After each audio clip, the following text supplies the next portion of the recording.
प्रिय विद्यार्थियों, मैं डॉक्टर राजवंती, हिंदी विभाग मानविकी विद्यापीठ इग्नू, आज आपके सामने लेकर आई हूँ MHD 16 का पेपर भारतीय उपन्यास। इस पाठ्यक्रम में भारतीय उपन्यास नाम का महत्वपूर्ण पेपर आप लोग पढ़ रहे हैं, जिसके अंतर्गत 4 उपन्यास हैं। वैसे तो सभी उपन्यास महत्वपूर्ण हैं, हर उपन्यास की अपनी विशिष्टता है। अगर हम देखेंगे तो उसमें है मानवीनी भवाई, संस्कार, जंगल के दावेदार।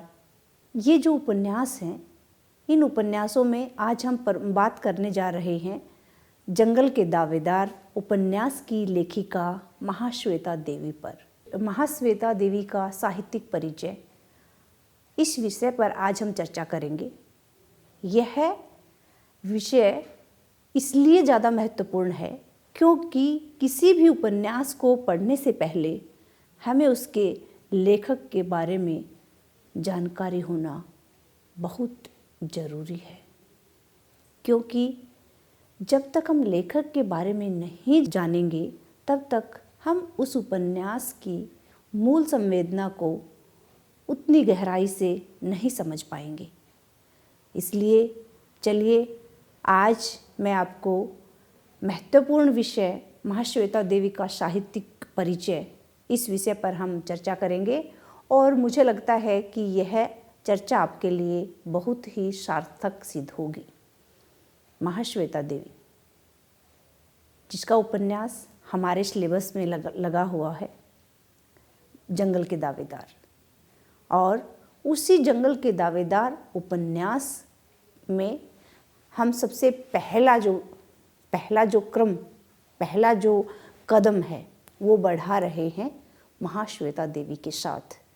तो महाश्वेता देवी के जीवन परिचय के बारे में जानने के लिए सबसे पहले हमें जानना होगा कि उनका जन्म कहाँ पर हुआ, किन किन परिस्थितियों में उनका पालन पोषण हुआ, किस प्रकार से उन्होंने अपना जीवन यापन किया, किस परिवेश में वे पली बढ़ी, किस प्रकार के विचारों से उनकी टकराहट हुई, किस प्रकार से उनकी एक अपनी मानसिकता बनी, किस प्रकार से उन्होंने अपना जीवन यापन किया।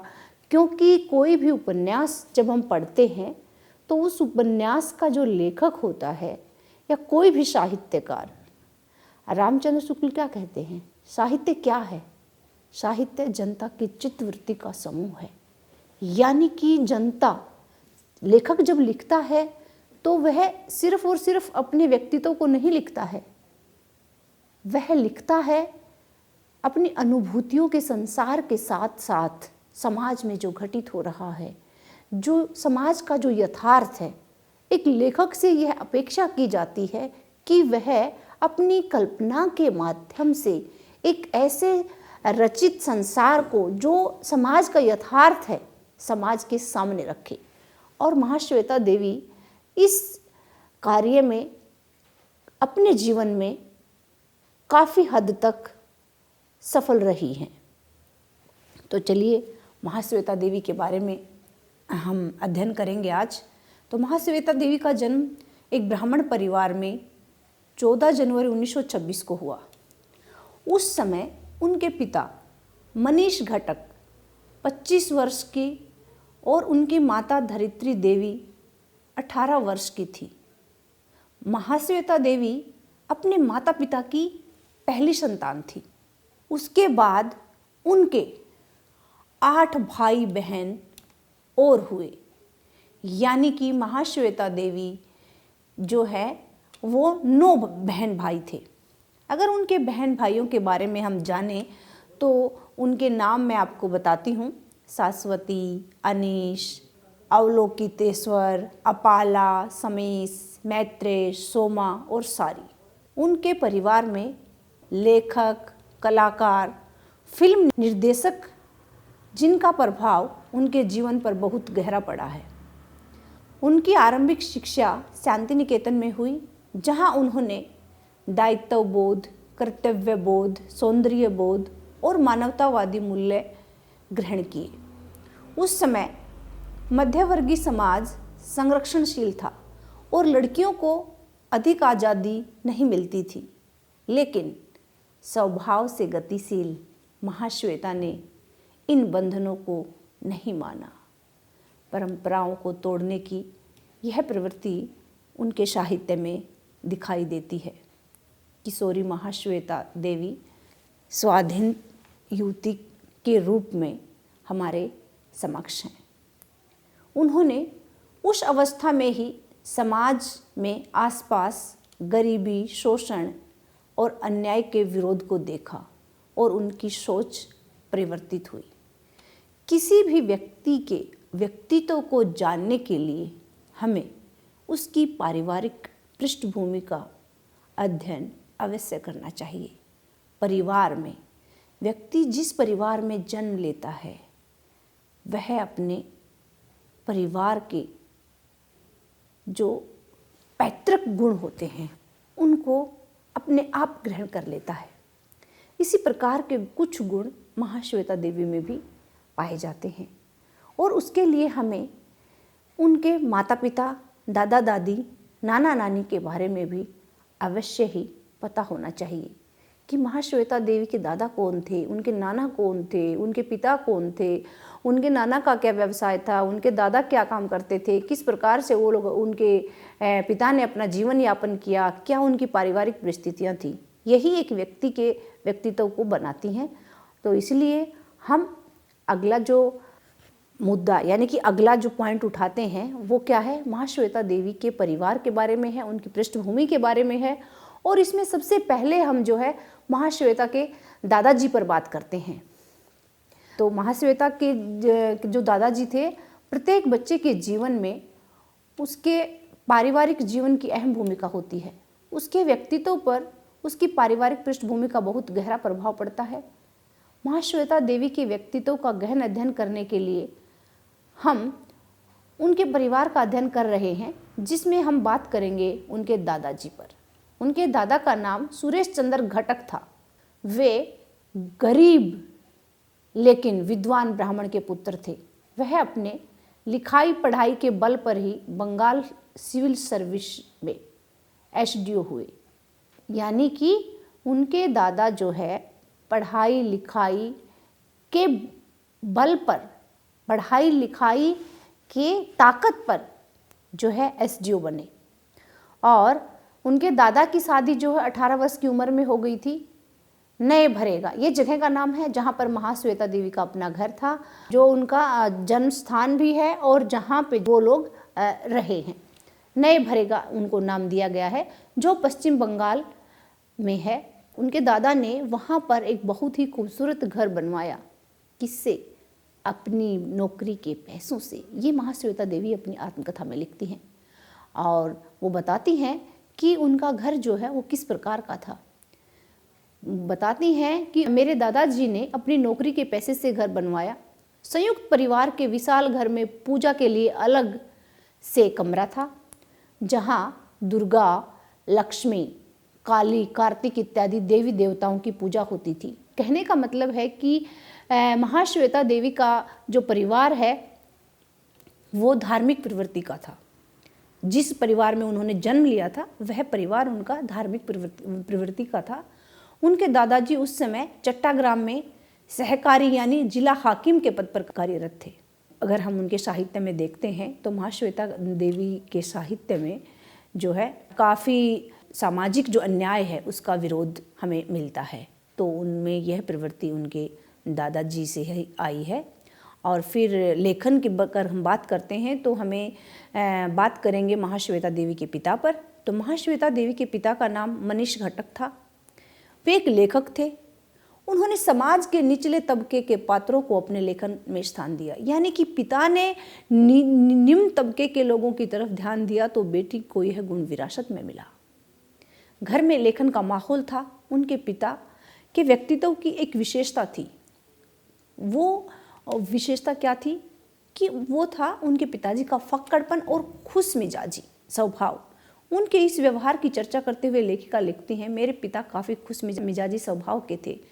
इसका संकेत उनकी माँ के साथ जब उनका विवाह होता है और जब वो अपनी जो महाश्वेता देवी की नानी से जब मिलने जाते हैं तो इस चीज़ का हमें परिचय मिलता है कि वो कितने विनोदी स्वभाव के थे, कितने मजाकिया स्वभाव के थे।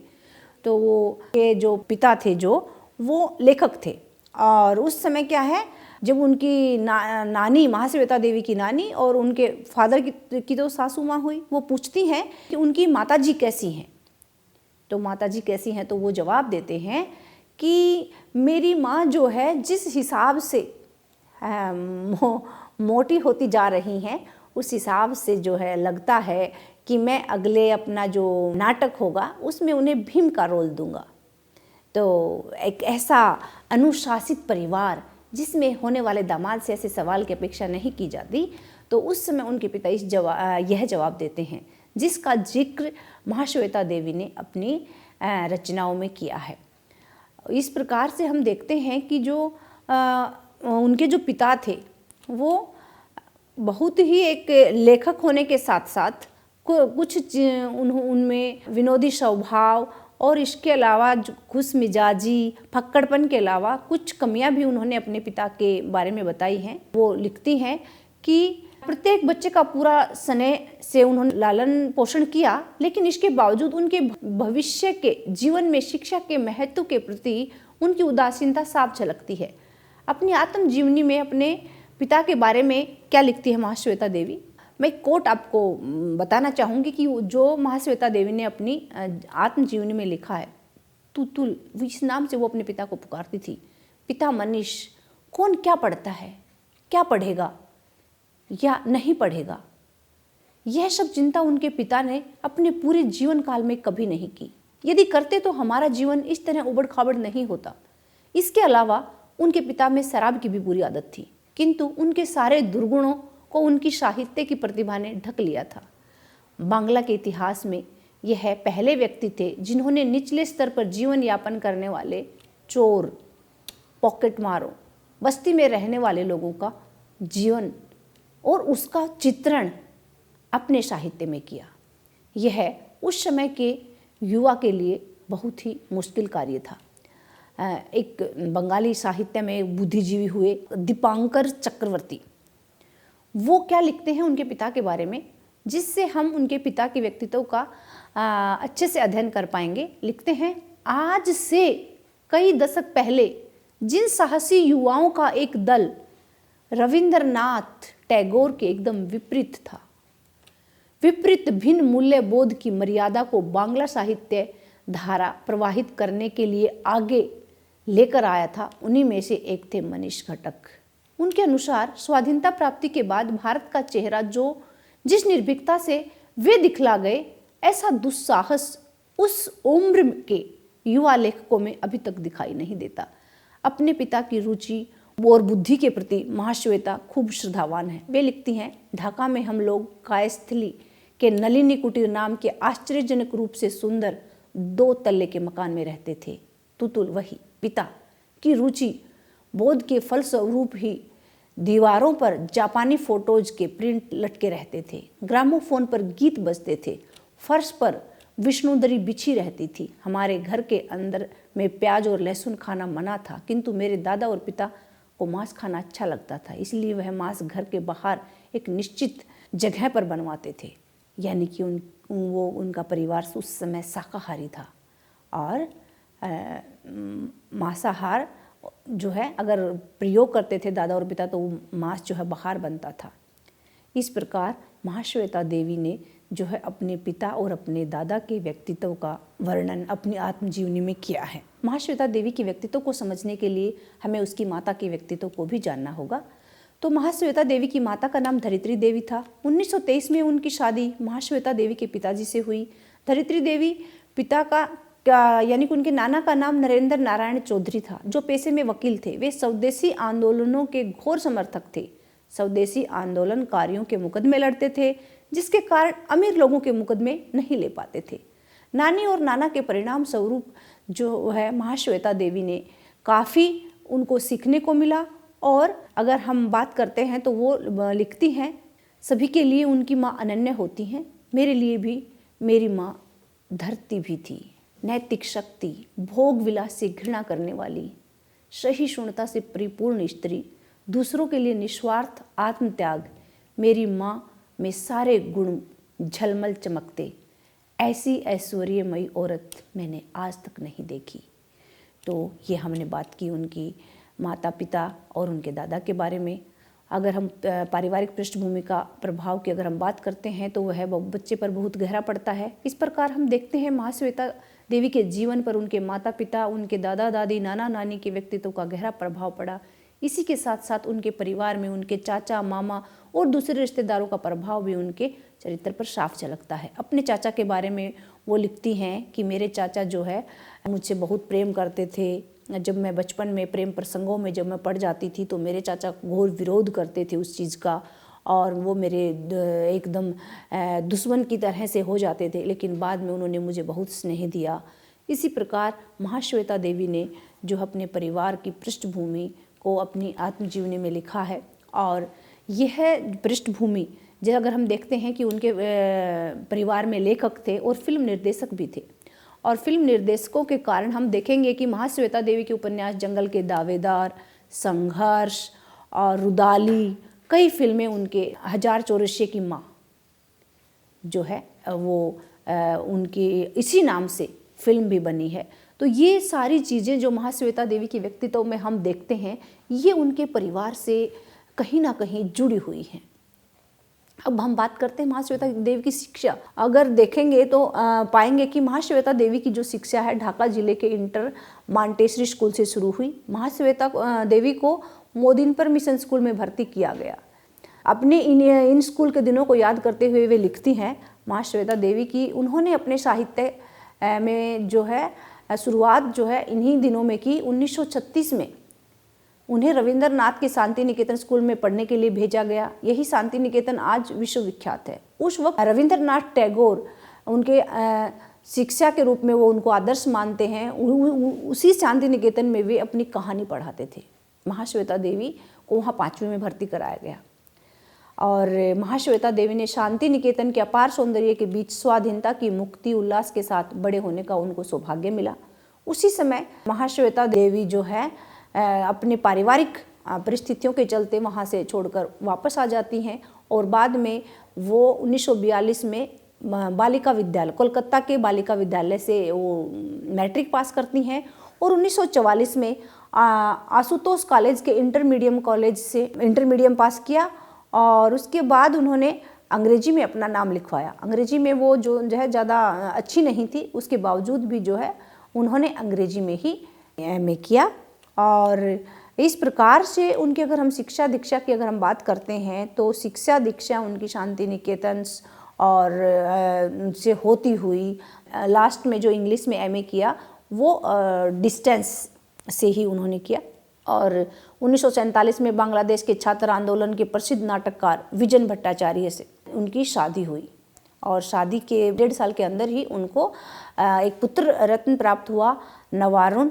उसका उन बेटे का जन्म 23/6/48 को होता है, किंतु पढ़ने लिखने की रुचि के कारण 1963 में कोलकाता से ही वो प्राइवेट विद्यार्थी के रूप में MA करती हैं।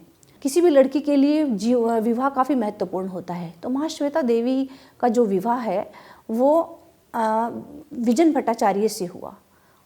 और वो विजन भट्टाचार्य, अगर आपने नागिन फिल्म का नाम सुना हो तो वो जो नागिन फिल्म थी उसमें जो है उन्होंने फिल्म के चित्र नाटक लेखक के रूप में उन्होंने काम किया हुआ है। और जैसे ही उनके पति मुंबई में जब काम कर रहे थे तो वहाँ वो उनसे मिलने जाती हैं। काफ़ी कुछ जानकारी अगर हम देखते हैं, अगर हमें मिलती है उनके वैवाहिक जीवन के बारे में, तो महाश्वेता देवी का वैवाहिक जीवन हम ज़्यादा अच्छा नहीं कह सकते हैं। एक समय ऐसा आता है कि वो अपने पति को भी छोड़ देती हैं और अपने पुत्र से भी अलग हो जाती हैं। और जिस समय उन्होंने झांसी की रानी जो कविता है, झांसी की रानी जो मूल जो उसके ऊपर उन्होंने जो उनकी जो पहली रचना भी जो मानी जाती है वो जब वो लिखती हैं तो वो असीन गुप्ता के संपर्क में आती हैं और बाद में वो उनसे शादी करती हैं। इस प्रकार से उनका वैवाहिक जीवन हम कठिनाइयों से भरा हम कह सकते हैं। महाश्वेता देवी जो है झांसी की रानी की प्रामाणिकता जीवनी का मराठी से बांग्ला में अनुवाद किया। 1953 के इतिहास कांग्रेस के अधिवेशन में झांसी की रानी के भतीजे चिंतामणि तासे के साथ साक्षात्कार करने के बाद उन्होंने बहुत से साहित्यिक तथ्यों को इकट्ठा किया और झांसी से ग्वालियर तक की पदयात्रा की। बुंदेलखंडी भाषा में झांसी की रानी की वीरता और शौर्य महिमा से संबंधित लोकगीतों का संग्रह किया। इस क्षेत्र में उन्होंने काफ़ी महत्वपूर्ण कार्य किया।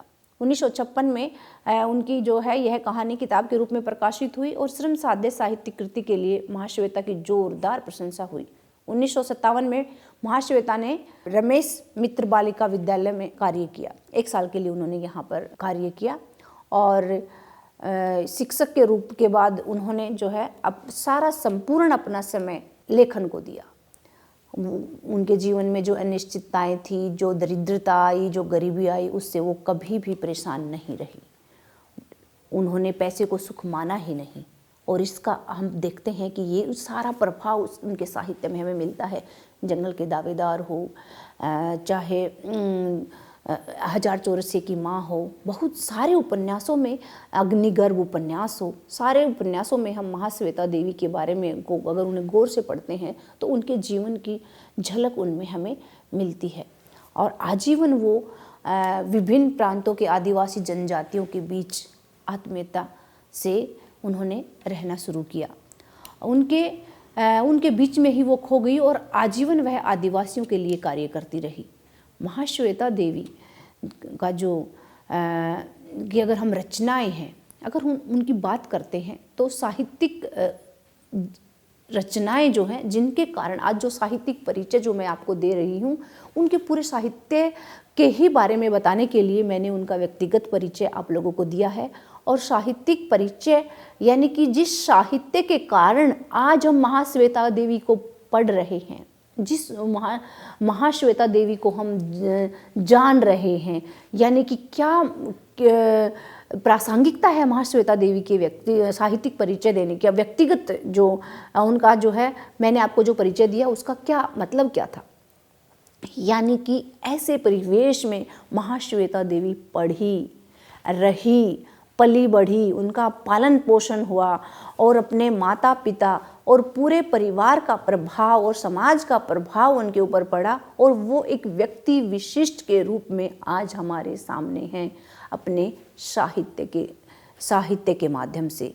रुदाली फिल्म उनकी जो है उन्हीं की रचना पे बनी है, संघर्ष फिल्म बनी है और हजार चौरसिया की माँ फिल्म जो है वो महाश्वेता देवी के साहित्य पर ही बनी है।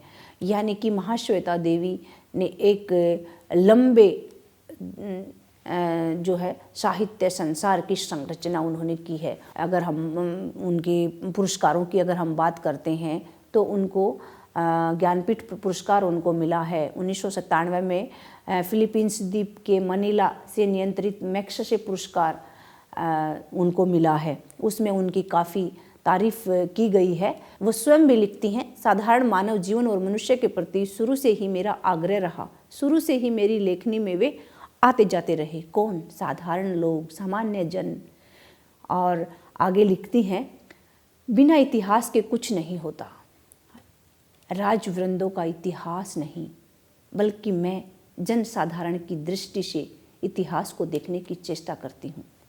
और महाश्वेता देवी अपने बारे में लिखती हैं, मैं अंतिम वाक्य तक मनुष्य के लिए बोलना चाहूँगी, उन मनुष्यों की बात जिनके सीने में हड्डी उभरी है, जो दुखी हैं, मेहनती हैं।